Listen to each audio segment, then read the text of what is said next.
বিশ্বাস করবেন না, পানির অভাবে ধুঁকতে থাকা ছোট্ট জলপরীকে বাঁচাতে এই আর্মি বাচ্চাটি শেষ পর্যন্ত কি করলো।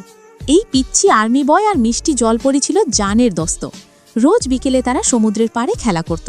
কিন্তু একদিন হঠাৎ করেই সমুদ্র শুকিয়ে খা খা মরুভূমি হয়ে গেল। বাচ্চাটি দৌড়ে গিয়ে দেখল তার প্রিয় বন্ধু জলপরী আর তার মা পানির অভাবে ধুঁকছে, ছটপট করছে মৃত্যুর সাথে। এই দৃশ্য দেখে বাচ্চাটির বুক ফেটে কান্না চলে এলো। কিন্তু সে হার মানল না। সে সাথে সাথে মাটি দিয়ে একটা প্লেন বানালো আর জাদুকরীভাবে সেটা নিয়ে উড়ে গেল সোজা মেঘের কাছে। মেঘ বলল, সবাই শুধু ভিডিও দেখে, কেউ লাইক সাবস্ক্রাইব করে না, তাই আমি বৃষ্টি দেব না। তখন বাচ্চাটি আপনাদের দিকে তাকিয়ে বলল, বন্ধুরা, আমার বন্ধুকে বাঁচাতে প্লিজ তোমরা লাইক আর সাবস্ক্রাইব করে দাও।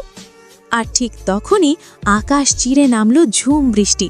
প্রাণ ফিরে পেল সমুদ্র, আর তার সাথে ফিরে এলো তাদের সেই সুন্দর বন্ধুত্ব।